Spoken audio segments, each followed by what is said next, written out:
All right, I want to move to an important story that isn't getting nearly enough attention. Australia is running out of hardwood timber, and it's impacting a booming housing sector. If not fixed, of course, it'll impact the jobs that are driving this post-COVID recovery. According to modelling from the CFMEU, that's the construction industry, they need some 2.1 million cubic metres of timber framing this year alone. But Australia's sawmills, they can only produce 1.8 million cubic metres. With housing approvals at record highs driven by the Morrison government's home builder scheme, well, industry are crying out for help. They want a solution. For more on this, I'm joined from Canberra by the CEO of the Master Builders Association, Denita Wawn. Denita, I keep hearing about this anecdotally, and I thought it might have been just a supply constraints in particular regional areas or pockets of Australia. But reading more and more, it's a big problem. Give us a sense of it.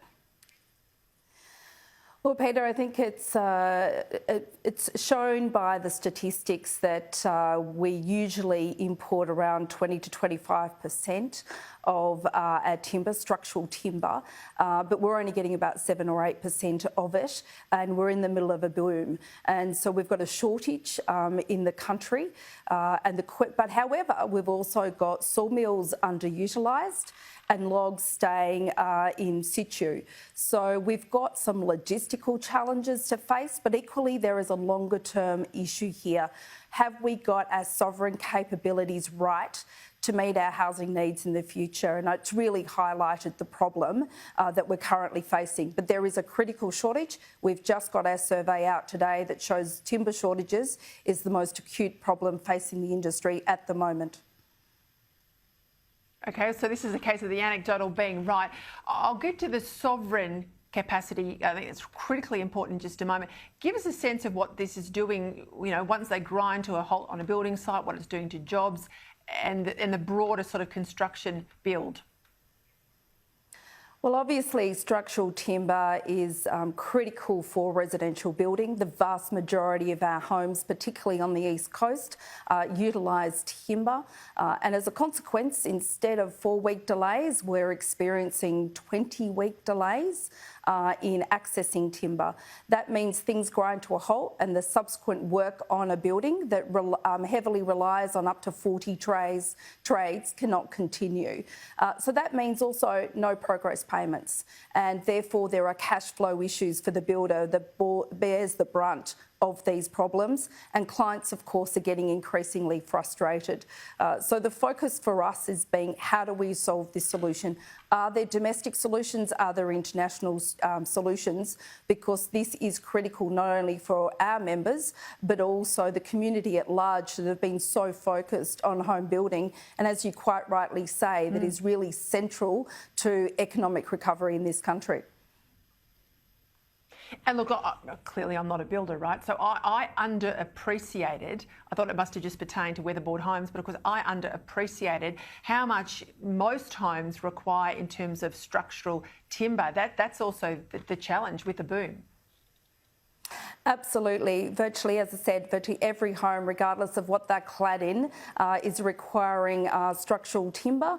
There are some exceptions, such as in Western Australia, where there's heavy reliance on double brick. But nevertheless, we think that we're anywhere between 300,000 to 500,000 cubic metres short, and that is predominantly because of the lack of imports. The issue about imports is every single first world country is utilising housing as an economic stimulus, and the US is buying up structural timber and paying more than what we can afford. So we've got to look at alternatives, and we've got to look at alternatives fast. Okay, well, we've got no shortage of land in this country. We've got plenty of sunshine, plenty of water in the right places. Why aren't we growing our own hardwood here? Well, we're growing wood, but not necessarily enough of it. We've obviously got to realise that nearly 20% of our plantations were lost in those devastating bushfires.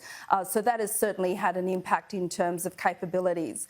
But equally, we simply do not grow enough, and we need to get far better coordination between the investment community, the plantation operators and landowners. You would think in this day of people people looking at the capacity to grow more trees, you'd be able to get investors, but we haven't been able to do that. So certainly from a master builder's perspective, we are trying to now encourage relevant parties to get together and increase investment in plantations for the future of housing Australians. And is there a concern in some of the hard left components of the environmental movement? They don't like any trees grown, they don't like any trees, well, they like trees grown, but they don't like any trees cut down, even those plantation forests that are grown to be cut down? Obviously, part of the shortage problems we're experiencing at the moment is some decisions that were made 10, 15 years ago where we simply decided to reduce the land accessible for plantation timber. I think there needs to be a new national conversation about that.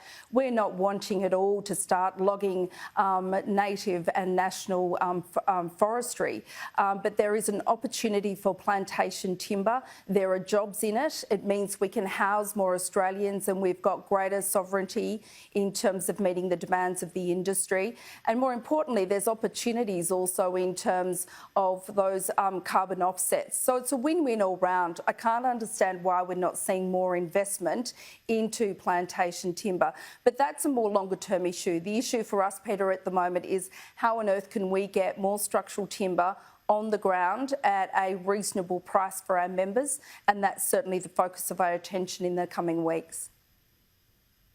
Well, thank you for highlighting it. Thank you for reminding us too that timber stores carbon emissions. The Green don't like to remind us about that, but you do. Denita Wawn, thank you for your time.